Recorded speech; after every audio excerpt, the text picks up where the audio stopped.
आज हम लोग चैप्टर 13 का एनसीईआरटी मैथ चैप्टर 13 का पृष्ठीय क्षेत्रफल और आयतन देखने जाएंगे। तो उससे संबंधित जो पृष्ठीय क्षेत्रफल है 3D आकृतियों के और उसके आयतन है उसको सबसे पहले देख लीजिए। सबसे पहले आता है हमारा घन क्यूब।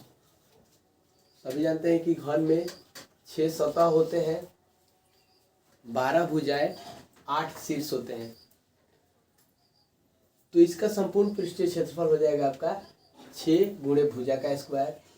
पार्श्व पृष्ठीय क्षेत्रफल हो जाएगा 4 इंटू भुजा का स्क्वायर। विकर्ण हो जाएगा a इंटू √3 और आयतन हो जाएगा भुजा का क्यूब। फिर आता है हमारा घनाभ। घनाभ भी घन के जैसा ही त्रिविमीय आकृति है, लेकिन इसकी तीनों विमाएं घन के जैसे समान नहीं थी, बराबर नहीं होती है। घन का संपूर्ण पृष्ठीय क्षेत्रफल हो जाता है 2 इंटू लंबाई इंटू चौड़ाई प्लस चौड़ाई इंटू ऊंचाई प्लस ऊंचाई इंटू लंबाई। पार्श्व पृष्ठीय क्षेत्रफल हो जाएगा 2h into l plus b, जबकि विकर्ण हो जाएगा √l² plus b square plus h square. उसके बाद से आता है आपका आयतन। तो आयतन होता है l into B into H. फिर आपका तीसरा जो त्रिविमीय आकृति हमने लिखा है वो है बेलन। बेलन का संपूर्ण पृष्ठीय क्षेत्रफल होगा 2πr into r plus h।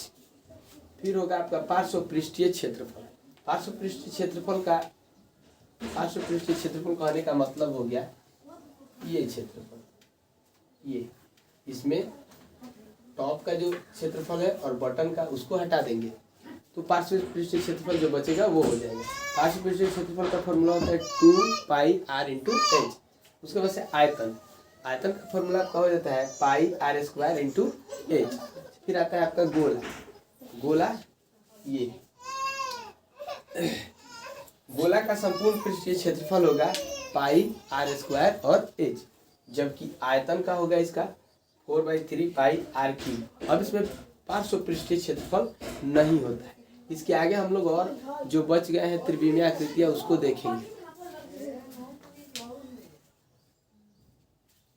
इसके आगे आप लोग देखिएगा 5 नंबर में जो हमने 3D आकृति बनाया वो है आपका शंकु यानी कोन।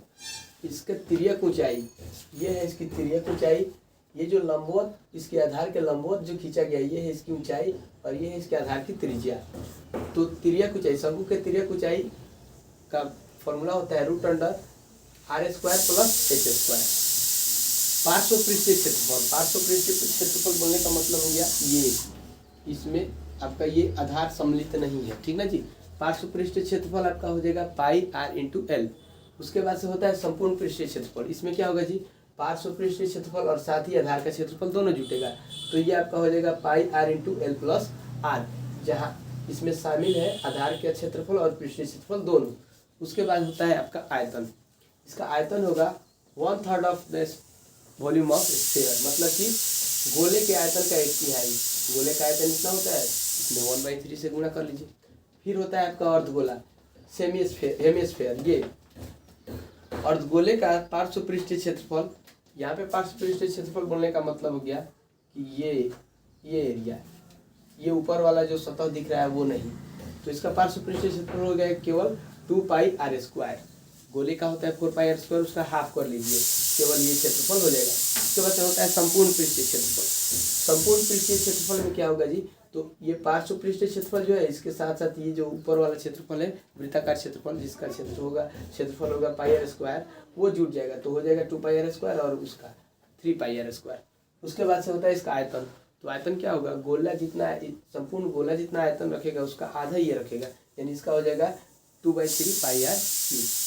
उसके बाद से आता है आपका खोखला बेलन। खोखला बेलन ऐसा होता है इसके बीच में हवा होता है। इसका केवल आप आयतन इंपॉर्टेंट है क्योंकि इससे जो रिलेटेड क्वेश्चन देगा उसमें बस आयतन पूछेगा।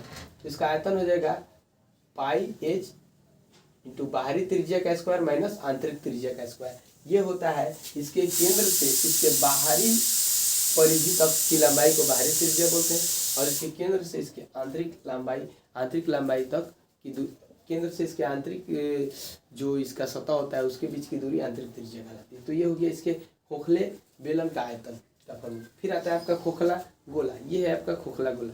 खोखले गोले का भी आयतन ही इंपॉर्टेंट है, क्योंकि आयतन पर ही सवाल पूछा जाता है खोखले गोले में। इसका आयतन आपका हो जाएगा 4/3 पाई इंटू बाहरी त्रिज्या का क्यूब माइनस आंतरिक त्रिज्या का क्यूब। तो ये रहा अब तक के जितने इस मेंसुरेशन चैप्टर में जो आपके फॉर्मूले हैं वो सब। इसका स्क्रीनशॉट आप लोग ले सकते हैं। हो गया। इसके बाद से आपका 9 नंबर में जो आता है वो है उस खोखला अर्धगोला। खोखला अर्धगोला से अगर प्रश्न उठाता है तो वो होता है आयतन का आंतरिक पृष्ठीय क्षेत्रफल और बाह्य पृष्ठीय क्षेत्रफल उतना इंपॉर्टेंट नहीं है, लेकिन खोखले अर्धगोले पे हमारे दैनिक जीवन में कोई वस्तु है जैसे कटोरा है, तो वहाँ आंतरिक पृष्ठीय क्षेत्रफल का वैल्यू बढ़ता है, इसलिए हमने इसको लिखवा दिया। तो आयतन का फॉर्मूला का हो जाएगा 2/3 इंटू पाई बाहरी त्रिज्या का घन माइनस आंतरिक त्रिज्या का घन। उसके बाद से होगा आंतरिक पृष्ठीय क्षेत्रफल। तो इसका आंतरिक पृष्ठीय क्षेत्रफल 2 पाई इंटू आंतरिक त्रिज्या का स्क्वायर, और बाह्य पृष्ठीय क्षेत्रफल हो जाएगा 2 पाई इंटू बाह्य त्रिज्या का स्क्वायर। तो इस तरह से ये आपका फॉर्मूला समाप्त हुआ।